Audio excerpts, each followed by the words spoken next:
여러분 반갑습니다. 시작합시다. 오늘은 국어 문법 정리하는 시간이고요. 제가 사실 교과서 가지고 수업을 하진 않지만 내신하는 과정에서 이걸 좀 잘 이해를 못하고 가르치고 배우는구나라는 느낌이 들어 설명을 드릴게요. 여러분, 우리가 일반적으로 어떤 법이라고 하면 우리나라가 특히 그런데요. 원리 원칙이 있고 그 원리 원칙을 사례에다 적용하는 형태예요. 그러니까 수학 같은 경우에도 예를 들면 미분법 있으면 미분법을 배워서 그 공식을 미분법 문제 적용해서 푸는 느낌이다 보니까 우리의 사고책인 일반적으로 법은 지켜야 되는 것, 대전제, 원리라고 생각을 하고 그걸 바탕으로 사례에 적용하는 식으로 공부를 하는데 한글 맞춤법은 그게 아니에요. 그게 아니라고요. 그래서 우리가 얘네들의 뿌리는 전부 다 교육과정이라는 공문서예요. 그리고 교육과정이라는 공문서에 의해서 교과서와 수능이 만들어지고 사실은 뿌리가 같기 때문에 같은 틀에서 공부하실 수가 있어요. 그런데 이거를 해석하고 바라보는 관점에 오류가 좀 들어가면 여러분이 지금처럼 되게 고생을 하시는 것 같고, 문제는 이 해석을 정확하게 할 수 있음에도 불구하고 여러 가지 한계 때문에 좀 못하는 것 같아요. 그래서 설명을 좀 드릴게요. 문법에 필기하세요. 교수학습 목표는, 우리는 이런 착각을 해. 맞춤법을 제대로 외워서 뭐 정확한 한국어 생활을 하자, 뭐 바른 국어를 쓰자. 좋은 얘기죠. 좋은 얘기인데 여러분, 고등학교 과정에서는 그게 목표가 아니에요. 그게 목표가 아니라고. 바른 국어 생활 이런 거 아니야. 고등학교 과정에서 이거예요.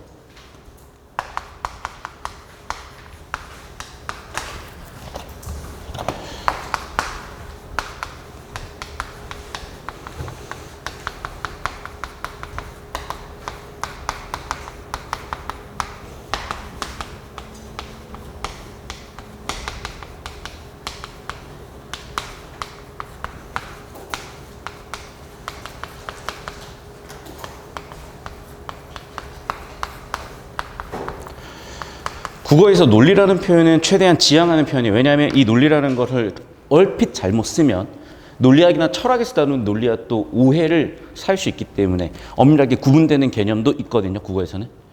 자, 그래서 이렇게 규정을 하는데 잘 들으세요. 그래서 뭐냐면 우리는 중학교 때 이걸 배웠어요. 그리고 탐구학습을 통해, 이게 의문의 변동이에요. 의문의 변동, 즉 실제 현상들을 귀납적으로 관찰했고요. 그 결과 이런 원리가 있구나라고 원리 법칙을 발견해낸 거예요. 이해되셨나요? 당연히 발견들은 계속 고쳐질 겁니다. 하지만 이거는 이제 공부하는 차원에서고, 국가적으로나 의사소통 또는 뭐 방송에서 쓰는 매스미디어라고, 이렇게 미디어가 이제는 되게 파급 효과가 크잖아. 이런 영향력 있는 곳들에서 언어를 정확하게 사용도 해야 되니 이제 그런 차원에서는 이걸 지키는 형식으로 가겠지만 고등학교 과정에서는 그냥 정확하게 이 수준이에요. 그러니까 여러분 생각을 해보세요. 만약에 맞춤법을 외워야 되는 거고 지켜야 될 것으로 배웠다면 한글 맞춤법이 1단원에 있었겠죠. 그리고 1단원을 바탕으로 적용하는 형태로 있어야지 나머지 단원들이. 근데 지금 순서가 거꾸로 가잖아요. 왜 그런 거냐면 의문 변동이라는 현상을 배우고요. 이 현상들을 바탕으로 이런 원리가 있구나라고 뽑아내는 거예요. 이런 원리가 있구나라고 발견해내는 것이라고요. 과학과 같아요. 과학탐구도 그렇잖아. 관측을 해서 잠깐만, 천동설이 아니라 지동설이네라고 발견해낸 것처럼. 그래서 한글 맞춤법은 발견에 가까워요. 이해됐어? 이 원리를 이해를 못하고 문제를 풀면 여러분 효율이 확 떨어집니다. 이제 그 대표적인 문제들이 이제 하나씩 보일 텐데, 일단 좀 안타까운 게 뭐냐면 그냥 이런 원리를 이해를 못하니까 외우는 것 같다. 자, 그래서 뭐 쭉 보시면 알겠지만 의문 변동의 현상들이 주르륵 나오고요. 그 현상들을 바탕으로, 그래서 한글의 원리는 뭔데요? 우리 국어의 원리는 뭔데요? 한국어의 원리는 뭔데요를 규정하는 게 바로 한글 맞춤법의 실제고, 한글 맞춤법 조항이 꽤 많음에도 불구하고 그 발견해낸 원리에 대한 설명을 하는 단원으로 세팅이 된 거예요. 그러면 당연히 1항부터 굉장히 의도다분하게 중요한 것을 다룰 건데 여러분 그대로 내신 교과서입니다. 그런데 막상 보면요. 정말 많은 걸 다루지도 않아. 자 보세요. 일단 한글 맞춤법 맨 처음 다루는 건 뭐냐면 한글 맞춤법 총칙 1항이에요. 일단 제가 노란색으로 체크해가지고 좀 주목을 해놓을게요. 두 번째는 2항이에요. 자 그러면 총칙 1항에 대한 설명, 2항에 대한 설명을 할 거고 그리고 나서 형태에 관한 것이라는 게 나오고요.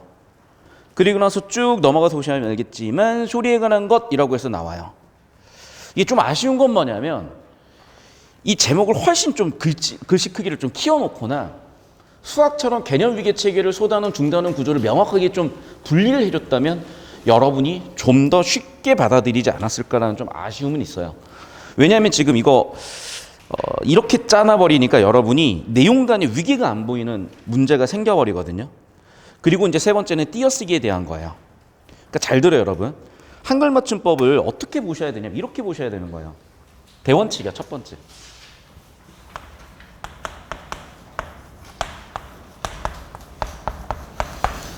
이렇게 두 가지예요. 한글 맞춤법은. 여러분이 고1 과정에서 내신으로 다룬 한글 맞춤법 이렇게 딱 두 가지라고. 자, 왜 소리에 관한 것이냐면 첫 번째 어떻게 쓸 거냐는 거야. 그러니까 잘 들으세요. 우린 역사적으로 우리 글이 없었잖아. 세종대왕 한글 창제 이후에 썼잖아요. 그럼 어떤 문제가 생기냐? 도대체 얘를 어떻게 표기할 것이냐라는 문제가 꽤나 신생학문인 거예요. 수학 같은 경우에는 몇천 년 됐잖아. 근데 한글 같은 경우 보세요. 훈민정음 반포된 이후에도 이게 기본적으로 그 시절에 강대국은 중국이었고 중국의 사대를 했고 중국이 황제, 우리는 그 아래에 있는 왕이 다스리는 국가 정도였기 때문에 그 당시에 상류사회는 중국이었고 인간은 기본적으로 상류사회를 항상 동경하고 희망하죠. 우리가 지금 영어를 쓰면 있어 보이는 것처럼 그 시절에는 한문을 쓰면 있어 보이는 거예요. 그럼 사람들은 특히나 상류계층들은 문화를 만들고 기록물을 남기는 상류계층들은 한글로 기록을 남기지 않고 대부분 한문으로 남겼기 때문에 실질적으로 한글이 연구가 제대로 되고 실제 우리의 실생활에 스며들기 시작한 거는 역사가 길어 한 150년 정도로 봐요. 물론 이제 한글 창제 이후에도 많은 기록물들이 남아있지만 주로 한문 형식으로 남아있고 한글로 남아있는 그 역사가 상당히 짧아요. 밀도가 되게 확 생기는 거는 150년에서 120년 사이 그 전부터 밀도가 확 생기고 그 전에는 되게 제한적이에요. 그러다 보니까 변화 속도가 되게 빠르고 혼란스러움도 지금 와서도 있는 거고 지금 이 시기에 와서도 띄어쓰기가 되게 어려운 거죠. 앞으로 고쳐갈 부분이기도 해요. 그럼 그 배경을 알고 보자고요. 자, 그래서 맨 처음에 고민을 한 거야. 어떻게 얘를 표기를 할까? 왜냐면 우리가 이걸 써야 의미 전달을 할 거 아니야, 텍스트로. 그래서 이렇게 하자. 일단 기본적으로 한글이라는 거는 다른대로 표기할 수 있는 표음문자니까 일단 소리 나는 대로 적어보자. 됐어요? 그래서 소리 나는 대로 적어본 거야. 그러면 보통은 큰 문제가 없을 수도 있지만 당장도 보세요. 자, 발음이라는 단어를 그대로 발음이라고 적을 수도 있지만 얘 발음하면 어떻게 되냐면 발음이 돼요. 그럼 봐봐. 벌써 지금 발음과 발음은 완전히 다른 의미잖아요. 벌써 문제가 생긴다고. 즉 얘를 소리대로 적었더니 잠깐만 문제가 생겼어요. 의미 전달이 안 되네. 무슨 말인지 이해됐어요? 그러니까 무슨 얘기냐면 소리대로 적지 않으면 한글의 대원칙, 표현 문자를 위배하게 돼요. 그래서 대원칙, 소리대로 적자는 거야. 대전제, 소리대로 적자는 거예요. 그런데 소리대로 적으니까 어떤 문제가 생겼어? 의미 전달이 안 되는, 오케이. 그러면 의미 전달이 안 되는 문제를 가지고 있는 애들은 해결을 해주자. 어떻게? 의미대로 적자. 그게 바로 어법에 맞게라고 쓰는 거예요.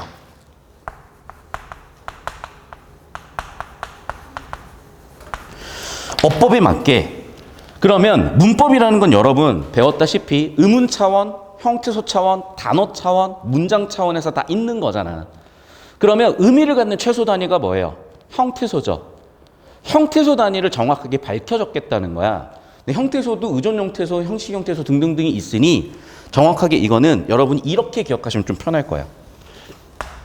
어원, 어근, 어간같이 그 원래 말의 의미를 담고 있던 형태대로 쓰겠다는 거야.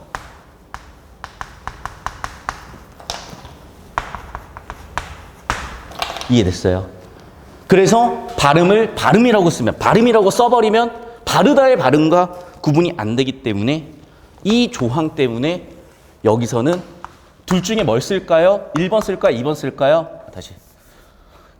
1번 쓸까요? 2번 쓸까요? 1번 조항보다는 2번 조항으로 쓰는 게 더 혼란을 줄일 것이고 언어적 기능을 잘할 것이기 때문에 발음 같은 경우에는 발음이라고 쓰자.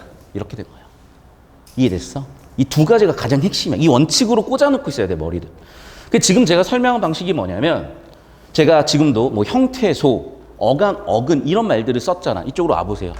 그게 바로 중학교 때 배웠던 뭐 기초적 문법 지식이에요. 그게 돼 있고 여러분이 고1 때 음운 변동 현상이라는 걸 쭉 배우고 나니 야, 이건 규정 정리할 필요가 있겠는데 이런 규칙이 있겠는데 그래서 한글 맞춤법이 나온 거고 그 과정에서 논리적인 사고체계를 확립하라는 거야. 이해되셨습니까? 그래서 우리가 기억할 거 첫 번째는 뭐냐? 대원칙은 소리대로예요. 발음 나는 대로예요. 근데 그랬을 때 의미 전달이 안 되니까 한계를 해결하기 위해서 소전제. 대신에 의미 전달이 안 되는 경우 의미 전달이 될 수 있게끔 어원을 밝혀 적자예요. 이해되셨나요? 이 대원칙만 기억하세요. 이 두 가지 원칙만 기억하세요. 그러면 세부적인 것은 여기에 다 딸려 나오게 되어 있어요. 그래서 한글 맞춤법, 여러분이 힘들었었던 한글 맞춤법 볼게요.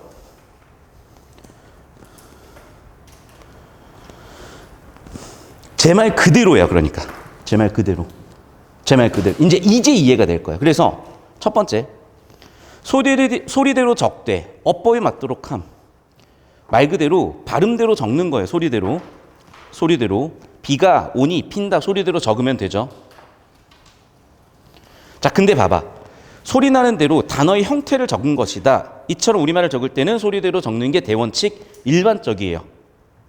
일반적이야. 자, 근데 잘 봐, 여러분. 여기 오니를 우리가 좀 쪼개볼게요. 원래 오니는 어디서 온 거야? 기본형이 뭐야? 기본형. 원래 의미가 뭐예요? 비가 그렇죠. 온다 또는 오다 이런 것들이란 말이야. 예를 들면 자, 그러면 이제 이런 분석을 통해서 우리가 좀 구체적으로 볼 수가 있을 건데 봐봐. 여기 핀다 같은 경우에 원래는 피다에서 온 거고 근데 볼게요. 꽃이 꽃만 꽃도 여기도 볼게. 봐봐. 여기에 가장 핵심적인 의미를 담고 있는 건 누구냐면 꽃이에요. 꽃이라고. 그런데 이렇게 표기를 해보면은 꼬가 되기도 하고 꽃이 되기도 하고 꽃도 돼버리는 거예요. 의미 전달이 되겠냐는 거냐고. 그래서 의미 전달을 정확히 하기 위해서 얘처럼 소리 나는 대로 적었더니 문제가 되는 경우에는 원래 형태대로 적겠다. 그걸 어법에 맞도록 하겠다라고 쓴 거라고요. 이해됐어? 어려울 게 전혀 없어요. 소리대로 적되 의미 전달이 지장이 생기는 경우에는 원형을 밝혀 적겠다. 이렇게 본래 형태대로 적겠다. 원형을 밝혀 적겠다라고 하면 되는 거예요. 이 대원칙 세우면 다 돼요. 자, 그럼 봐봐. 얘가 원래 의미에서 파생이 됐어. 다른 단어가 돼버렸어요. 뜻도 조금 달라졌어. 그럼 원형 밝혀 적을 필요가 없겠죠. 그런데 파생이 됐지만 원래 의미를 좀 담고 있어요. 그럼 원래 의미대로 원래 형태를 가져다 쓰는 게 의미 전달이 훨씬 쉽겠죠. 이해됐어요? 그러니까 이 대원칙만 기억하고 있으면 나머지 세부원칙은 그렇게 중요한 게 아닌 거야. 그냥 딸려 나오는 거야. 자, 두 번째는 여러분이 띄어쓰기예요. 자, 그래서 이 띄어쓰기는 원래 없었어요. 한글 창제 당시에 띄어쓰기는 없었어요. 지금도 일본어랑 중국어는 띄어쓰기가 없어요. 근데 일본어는 왜 띄어쓰기 없어도 되냐면 띄어쓰기의 기준이 조사가 그 띄어쓰기 기준을 해주는데 일본어는 조사를 자기 말로 써요. 히타카타 가다가 그렇게 자기들이 아마 히타카나랑 가타카나 해가지고 있을 거 50개 정도 있잖아요. 일본어 배우는 애들 알잖아요. 그거 저도 옛날에 이제 존나 덕후 시절에는 다 했었는데 다 까먹어서. 아무튼 그럼 봐봐. 그 조사들이 띄어쓰기 기준을 잡아줘요. 물론 우리가 편의상 일본어도 띄어쓰는 경우도 있지만 없어도 지장이 없어요. 그런데 잡아. 한글은 그래버리면 의미 전달이 안 해요. 안 돼요. 아버지 가방에 들어가신다. 아버지 가방에 들어가신다든지. 아버지 가방에 들어가신다든지. 알 수가 없는 거야. 즉 그래서 사실은 외국인이 본 거야. 왜냐하면 이미 서양에서도 마찬가지. 원래 서양에서 띄어쓰기 없었어요. 그냥 읽었어. 그래서 낭독을 해야 됐어요. 그래서 음이 단위를 끊어줬어야 되는 거야. 그런데 그게 너무 불편하니까 서양에서도 띄어쓰기가 발달했던 거고, 그런 언어 문법적인 지식을 기반을 가지고 들어와서 한글을 연구해 보니까 이거 띄어쓰기만 좀만 해주면 훨씬 유용하게 쓰겠는데가 된 거예요. 그래서 띄어쓰기가 발명된 지 한 150년에서 120년 정도밖에 안 돼요. 미국 선교사가 아니라 스코틀랜드 선교사였을 거예요. 헐버트라는 스코틀랜드 선교사였고, 이제 그분이 한글 맞춤법에서 이제 우리나라 국어교육 같이 연구하셨던 분들과 함께 한글 맞춤법에 여기 띄어쓰기 조항에 해당하는 띄어쓰기라는 개념을 발명하셨던 거라고. 자, 그러면 이제 기본적으로 의미 단위대로 띄어써 주는 게 의미 전달이 쉽겠죠. 그 의미 단위가 뭐겠니? 그게 바로 단어예요. 단어. 이해됐어요? 의미 단위. 즉 무슨 얘기냐면 의문이라는 것은 의미를 구분해 주는 최소 단위죠. 형태소는 의미를 갖는 최소 단위예요. 그런데 우리가 이게 하나의 의미 단위라고 인지하는 단위가 있어요. 예를 들면 볼게. 달리. 영어에 뭔가 런과 비슷하다는 건 알아요. 그런데 뒤쪽에 달리 긴지, 달릴간, 달리 곤지, 달리 면지에 따라서 의미가 조금씩 달라지잖아. 그러니까 우리가 달리까지만 오면 의미는 분명히 있으나 어떤 의미인지 명확해지지 않는 거야. 그래서 우리는 얘를 여기까지 와야 하나의 의미 단위로 인지를 해요. 그래서 당연히 띄어쓰기 기준은 의미 단위예요. 그 의미 단위가 뭐라고? 단어라고요. 또는 뭐라고 그래요? 낱말이라고 하는 거예요. 이해됐니? 그러니까 비가 오니 꽃이 핀다. 비가 오니 꽃이 핀다로 띄어쓰기를 하게 된 거라고. 자, 이 기본적인 원리만 기억하시면 돼. 그러면 이제 헷갈릴 게 별로 없어. 그런데 여러분이 이제 공부하다 보면 헷갈리는 게 첫 번째, 조사인 거죠. 얘는 사실은 되게 애매했어요.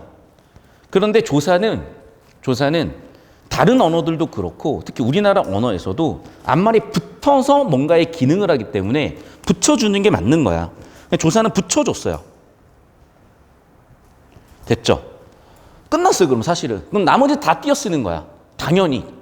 자, 그런데 우리가 실질적으로 적용하는 과정에서 어떤 혼란이 생기냐면, 자, 그래서 제가 이제 문제를 가져왔고 이 문제를 자꾸 교과서 외워서 푸는 식으로 가면 절대 안 되는 이유가 왜 그러냐면 외워서는 못 풀어. 잘 봐.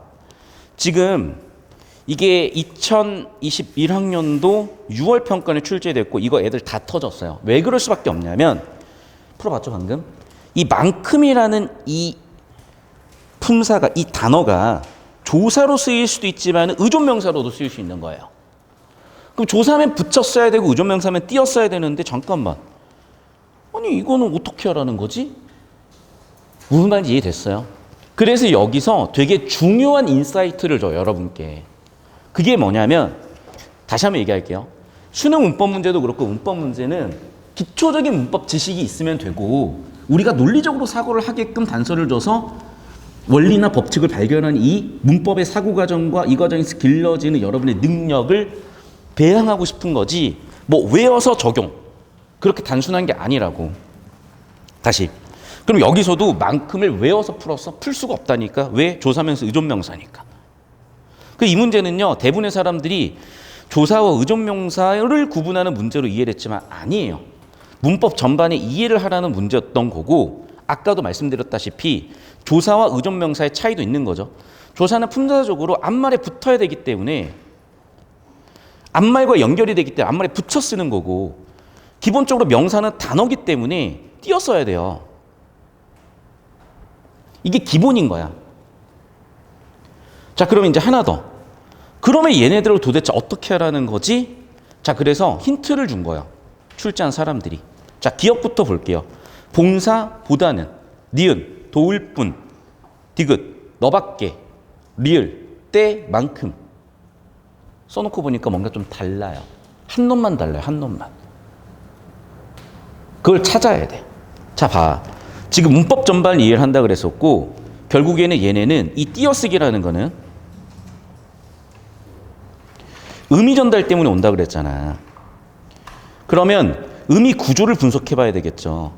자, 그런데 봐봐. 의미 구조를 분석하는 건요. 잘 들어. 일단 의문은 의미를 갖는 건 아니니까 의문 단위에서는 의미 구조 분석이 없어요. 그런데 형태소나 단어 단위에서는 있겠죠. 그리고 단어보다 큰 단위, 문장, 요소 단위에서도 있을 수가 있는 거예요. 그 다음에 담화 단위에서 있을 수도 있는 거예요. 그러면 우리는 일단 여기서는 체크를 끝냈잖아. 그럼 이제는 문장 요소, 문장 수준에서 의미 구조를 분석할 필요가 생긴 거라고. 그럼 문장 수준에서 문법 구조에서 즉 단어 이상 차원에서 분석을 해보니까 기억, 봉사보다는 니은, 도울, 디귿, 너, 때 2번만 다르죠. 왜? 얘는 지금 뭐 하고 있는데 도울, 뒷단어를 수식하고 있잖아. 맞잖아요. 봉사가 뒷단어 수식하거나 너가 뒷단어 수식하거나 때가 뒷단어 수식하는 거 아니잖아요. 봉사, 너, 때 전부 다 뭐야? 그냥 명사잖아요. 또는 너, 대명사잖아요. 전부 다 얘네들 수사까지 더해서 체언이잖아요. 반면에 도울은 원래 어디서 왔어? 기본형이 돕다에서 왔잖아. 그래서 여기에 리을 관형사는 전사어미가 붙어서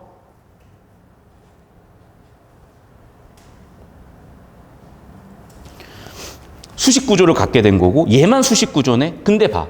수식을 받을 수 있는 애는 조사야 체언이야. 조사가 어떻게 수식을 받아? 앞말에 붙어가지고 의미를 덧붙인다니까. 그러니까 당연히 뒤쪽에 오는 애는 무조건 체언이 되는 거고 그러면 얘는 명사 같은 종류니까 띄어쓰기 해야 되겠죠. 이해됐어? 아, 그렇구나. 그렇게 구분하라고 한 거구나. 그래서 니은을 제외한 정답은 5번이었던 거예요. 이해됐니? 이런 사고 과정을 의도한 거라고요. 이렇게 잡아야 돼. 그래야 여러분이 극복이 된다니까. 알겠어요? 여기서 여러분이 말끔하게 납득되지 않는 이유를 저는 알아요. 여러분이 배우는 수학 같은 원리를 기반으로 한 과목들은 약속을 다 해놓은 거야. 사실 여러분 수학들 깊이 들어가면요.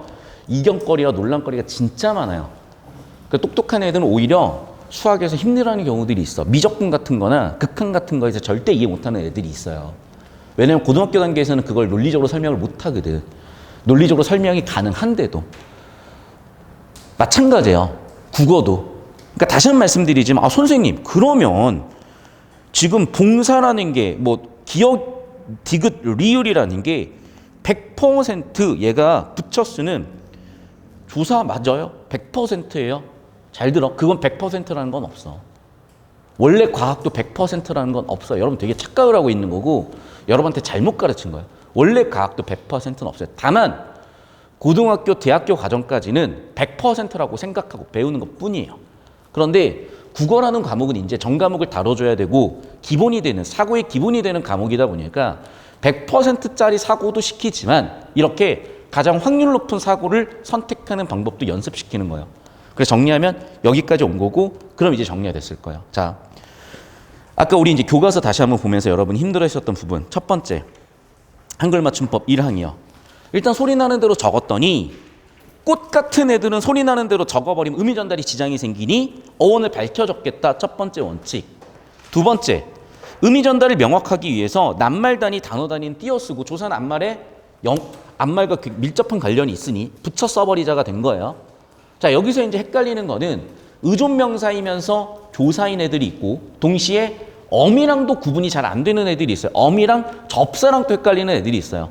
외울 건 외우시되 아까도 얘기했지만 얘를 구분하는 대원리는 뭐냐면 걔네가 문법적으로 어떤 기능을 했느냐요. 그래서 중학교 1학년 때 배웠던 문법 지식을 다시 한번 설명드리면 체언 종류들이 있어요. 명사, 대명사, 수사.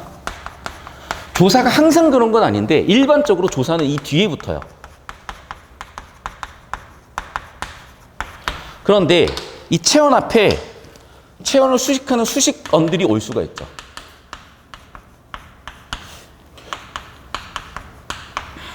관형사 같은 애들 또는 관형사에 전섬유가 붙은 애들. 그러면 우리가 띄어쓰기 어떻게 보는 거냐. 다시 한번 얘기하지만 띄어쓰기라는 거는 의미 구조라니까. 그 의미 구조를 분석을 해줘야죠. 그래서 잘 들어. 지금 수식어에 수식을 받는 구조가 나왔어. 그럼 얘는 체언, 즉 아마도 그 경우에는 첫 번째 얘는 의존 명사일 확률이 크고 100% 의존 명사는 아니에요. 의존 명사일 확률이 크고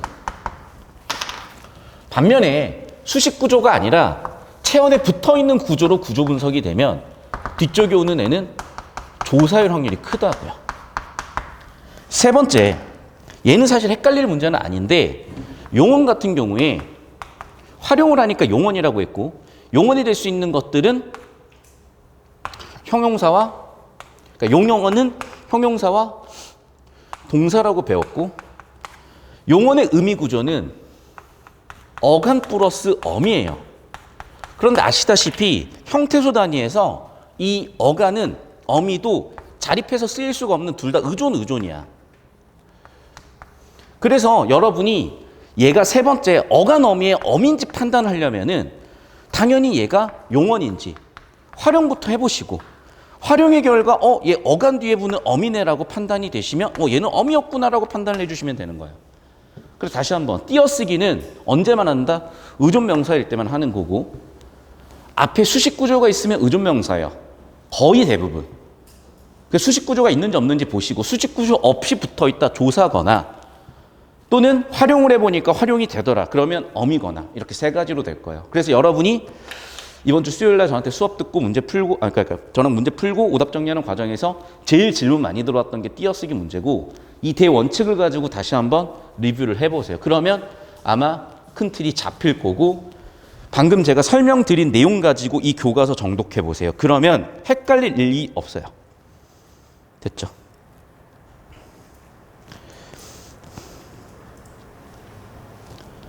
다시 좀 천천히 10초씩만 잡아주세요. 한 장면당.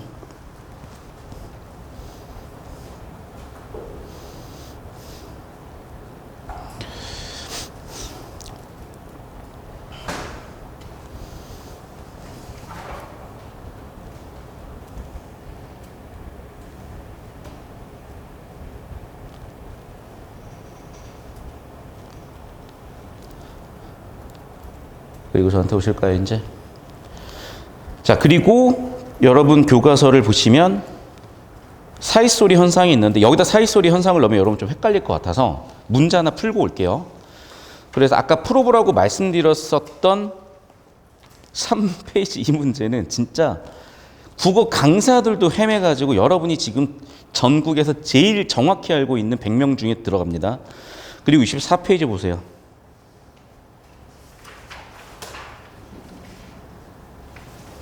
자, 이 문제. 자, 이것도 띄어쓰기 조항을 외워서 갈 수는 없어요, 여러분. 알겠어요? 그 주는 거야, 힌트를. 어떻게? 봐. 여러분 보세요, 지금. 야, 기본적으로 이런 현상이 있네? 탐구학습 해봐. 아, 오케이. 논리적 사고할 수 있어? 좋아, 논리적 사고를 이제 적용해 볼 거야. 확립해 볼 거야. 이런 거예요. 그러니까 기준을 주잖아. 봐. 여러분한테 띄어쓰기 조항 외우고 있냐고 안 물어보잖아. 띄어쓰기 어떻게 한대? 단어는 띄어쓴다요. 두 번째, 그럼 어떤 고민이 있겠어? 단어가 뭔데요? 단어는 사전에 표절에 실렸어. 또, 자, 보조용어는 원칙은 띄어쓰기지만 붙였음도 허용이야. 그럼 구분할 필요가 없는 거야. 이해됐어?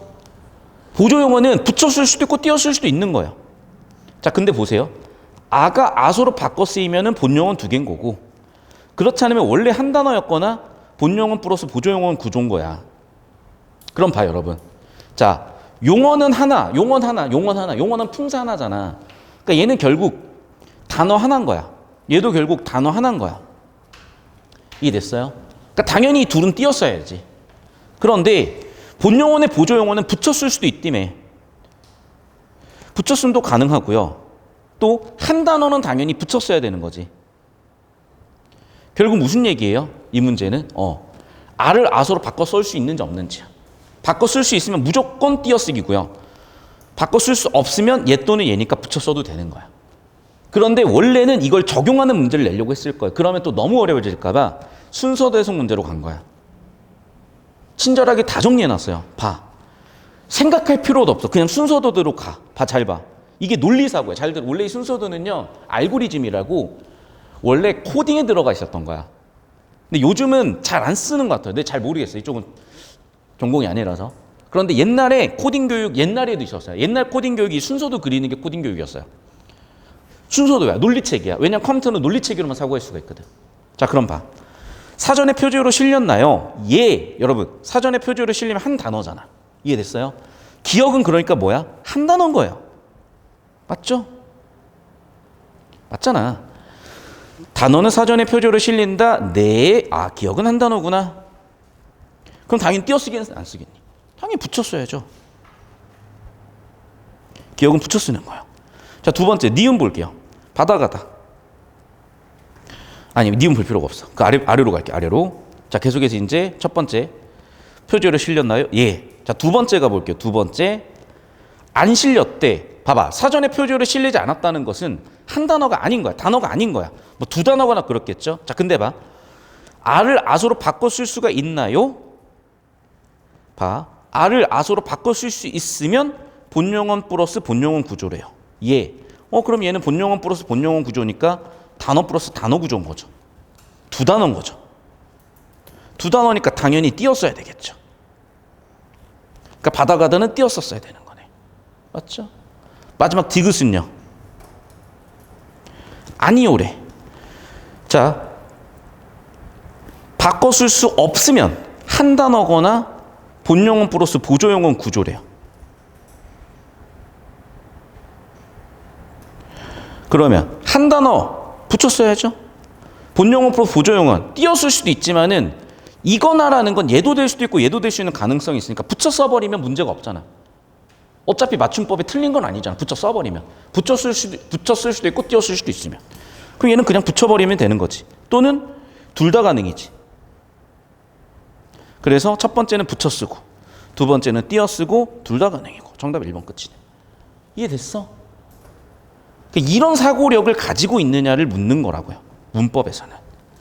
근데 이제 설명을 못 해주실 수도 있고 잘못 알고 계실 수도 있거나 설명을 했는데 여러분 이해가 안 됐을 수도 있고 어쨌든 간에 이걸 어떻게 다 외워? 살아가다가 두 단어인지 한 단어인지 바다가다는 원래 두 단어인지 닮아가다가 뭐 있는 건지 어떻게 외울 거야?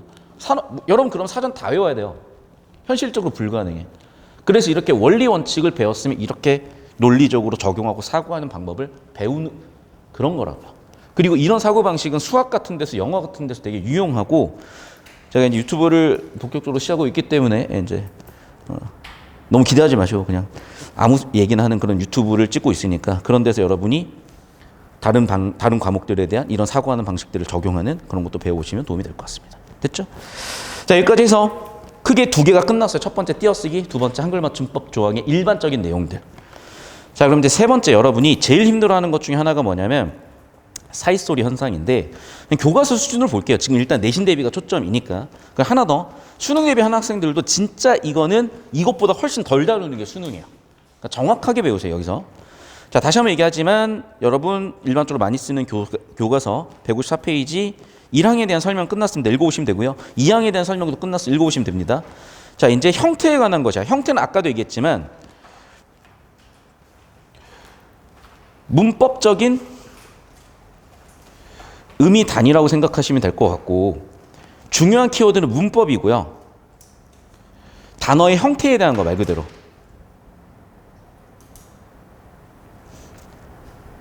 그래서 뭐거로 쓸 거냐, 뭐거로 쓸 거냐. 근데 이렇게 써야 의미 전달이 된다는 거예요. 그런데 어떤 건 이렇게 쓸 수도 있는 거겠지. 그래서 그런 규칙들을 정하는 거고 아마 읽어보시면 방금 제가 설명한 내용들의 바탕으로 이해가 될 거예요. 자, 그래서 봅시다. 잘 보세요. 원래 의미가 유지되고 있으면 원형 밝혀 적어줘야죠. 그래야 의미 전달이 될 거니까. 그러니까 어떻게 하겠대? 원형을 밝혀줬겠대.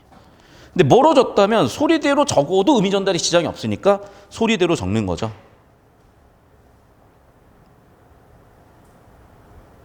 의미 전달에 문제가 없으니까. 됐죠? 아래는 예시고 이 뒤쪽은 예시고.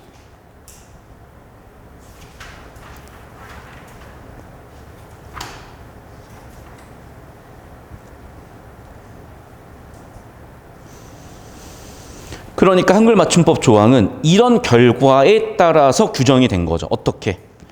자, 앞말의 본뜻이 유지되고 있어? 원형 밝혀 적는다. 뜻에서 멀어졌어? 의미대로, 소리대로 적는다. 외울 필요가 없어요. 방금 저것만 이해했으면 다 처리되는 겁니다. 나머지도 역시 마찬가지예요.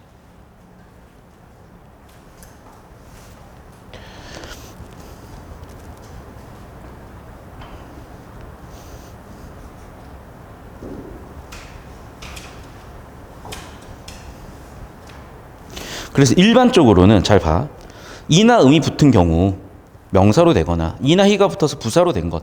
원래 의미가 살아있으니까 원형을 밝혀 적어야 되나 봐요. 역시 마찬가지. 원형을 밝혀 적어야 의미 전달이 되나 봐. 그래서 원형을 밝혀 적는다, 원형을 밝혀 적는다 예시를 한 건데 이제 학교 교과서를 여러분이 내신을 다루다 보면은 여기에 조항이 더 붙어 있어서 예외적인 경우들이 있을 수가 있어요. 사실 그것까지는 교과서에서도 안 다뤄놨잖아. 그러니까 원래 안 다뤄야 되는 거거든. 근데 학교마다 선생님 생각의 차이가 있을 수 있으니까 그건 제가 개별적으로 봐드리고 있어요. 오케이? 그렇게 정리를 해가시고. 자, 두 번째 이제 사이소리 현상에 대한 걸 설명을 드릴게요. 진짜 아무것도 아니 사이소리 현상은. 봐봐 여러분. 지금 이렇게 단어와 단어를 또는 어근과 접사를 붙이는 과정 등등등에서 뭔가 지금 음운 변동 현상이 막 일어날 거야. 그런데 이 사이소리 현상은요. 정확하게 단어 차원에서 결합할 때 됐어요. 어떤 경우 합성어 차원에서 첫 번째는 그러니까 왜냐하면 보니까 꼭지점인지 꼭지점인지 잠깐만 봐봐. 우리가 발음할 때 꼭지점 점이라고 발음을 하잖아. 그러네 라고 발견이 된 거예요. 즉 무슨 얘기냐면 두 명사가 결합하는 과정에서 뭔가 소리가 자꾸 중간에 들어가는 거야.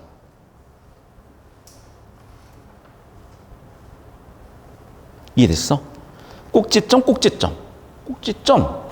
꼭지랑 왜 점을 발음하는데 꼭지점이 되지? 뭔가 지금 소리의 중간에 들어가는 거야. 사이에 뭔가 소리가 생겼네?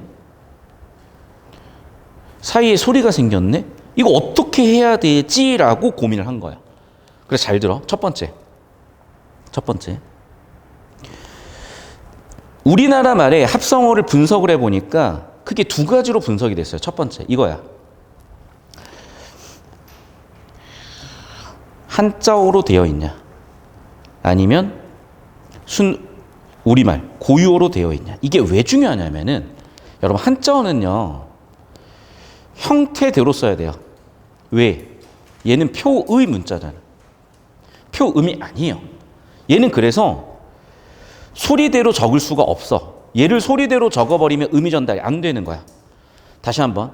그래서 한자어는 뜻을 표현하는 단어기 때문에, 언어기 때문에 형태대로 적어줘야 의미 전달이 돼요.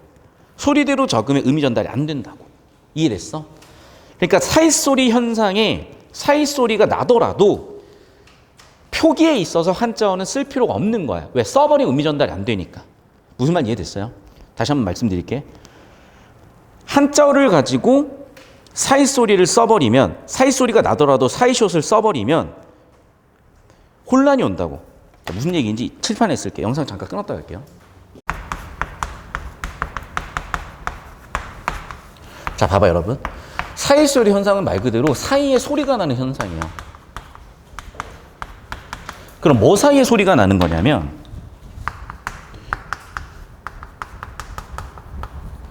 명사 플러스 명사로 얘가 어근 플러스 어근 합성어가 되는데, 합성어 되는 과정에 그 명사와 명사 사이에 소리가 나는 경우인 거야. 오케이? 그게 두 가지 경우가 있더라는 거죠. 사실은 크게 세 가지예요. 첫 번째, 된 소리로 나는 경우.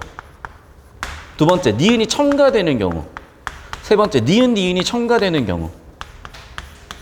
그래서 현상을 분석하니까 이렇게 세 가지로 났던 거예요. 자, 그럼 봐봐. 소리가 나기 때문에 이 소리를 어떻게 표기할 거냐라는 한글 맞춤법 대원칙에 문제가 생기잖아요. 소리대로 쓸 건지 말 건지. 이해됐어? 자, 그런데 여기서 더 분석을 해보니까 세 가지의 경우가 생기는 거. 첫 번째, 한자어 플러스 한자어. 두 번째, 한자어 플러스 고유어. 순서는 상관없어요. 세 번째 고유어 플러스 고유어. 잘 봐. 한자어는 표의 문자니까 얘는 기본적으로 소리대로 적으면 안 돼요. 그러면 의미 전달이 안 된다고. 이해됐어? 다시. 소리대로 적으면 얘는 의미 전달이 안 되기 때문에 소리대로 적지 않아요. 왜? 의미 전달을 위해서. 그러면 사이소리 현상이 있든 없든지 간에 한자어 플러스 한자의 경우에는 표기하지 않겠죠. 이해됐니? 반면에 고유어 같은 경우에는 기본적으로 표음 문자들이잖아. 그러면 소리대로 적어도 지장이 없다면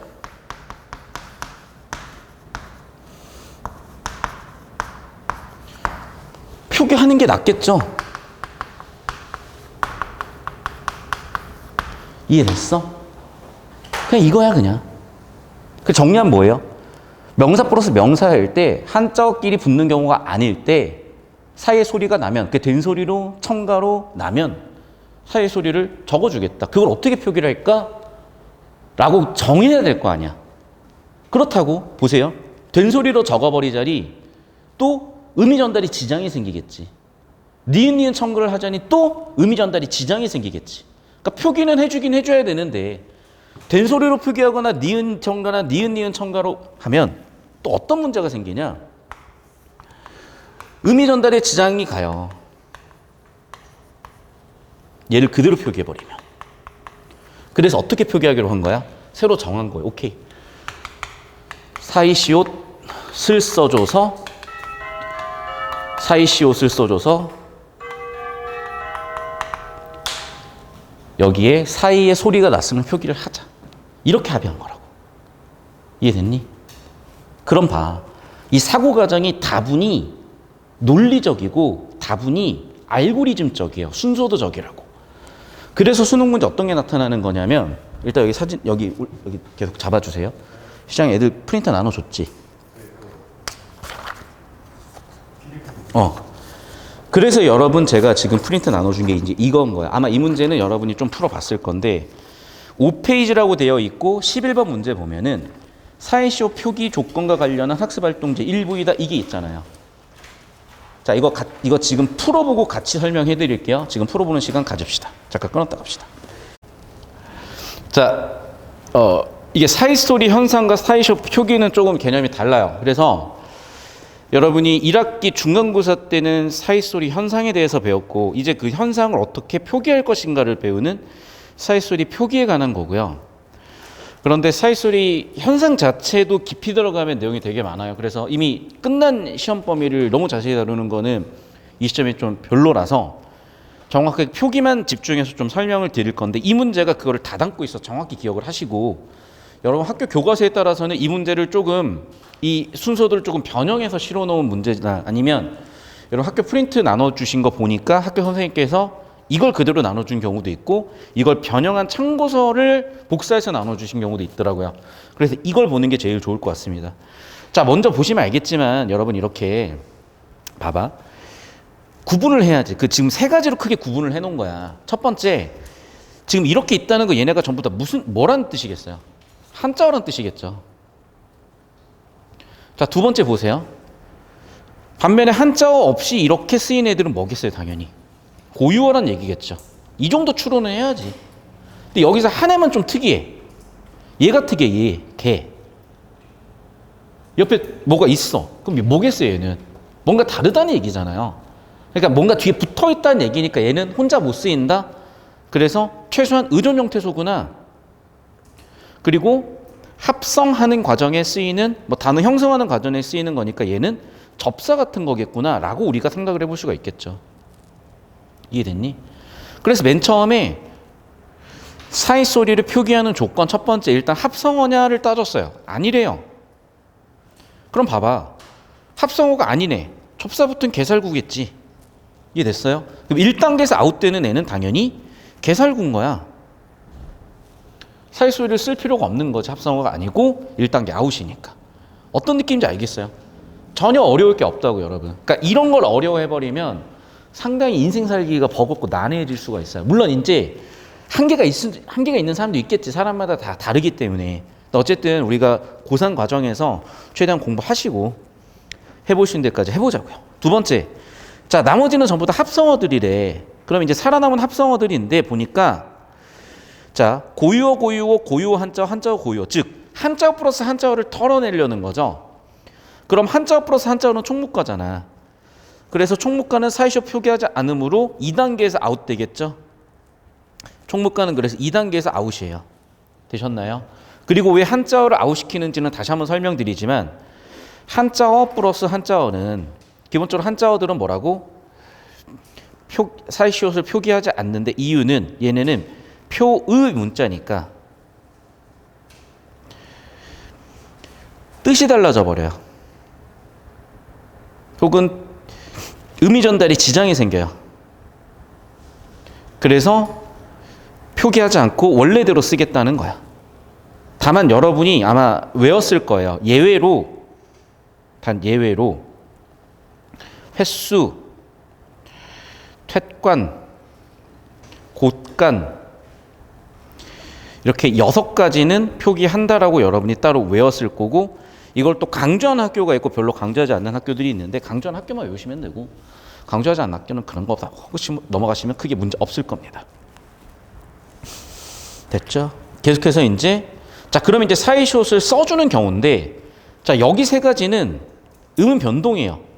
그래서 사이 소리가 나는 경우야. 그래서 된 소리 되기 그 다음에 니은 첨가 니은 니은 첨가예요. 걔네들은 전부 다 사이시옷을 표기하겠다고요. 됐죠? 그러면 만두국을 볼게요. 만두국 국 된 소리가 됐잖아. 그러니까 3-1 조항의 적용이죠. 맞네요. 그러면 정답은 3번이겠네. 아 3번 괜찮네. 여기가 다 괜찮았어요. 만두국 된 소리 되기 표기하고요. 장마 삐잖아. 장마 삐. 장마 삐. 여기도 된 소리잖아요. 그러니까 3-1에 따른 표기인데 3-2라고 썼으니까 얘는 틀렸네. 정답 4번이네요. 허드렛닐. 니은 니은 첨가잖아요. 그러니까 3-3단계 만족이네. 이해됐어요? 이하 문제로 끝난 거야. 사이 소리 표기는. 사이시옷. 됐나요? 그래서 정확히 이해하시고 이거 캡처해서 올려드리겠습니다. 자 오늘 그래 수업한 내용들 복습만 잘 하셔도 여러분이 가장 혼란스러웠던 문제들은 크게 지장 없이 해결이 됐던 것 같고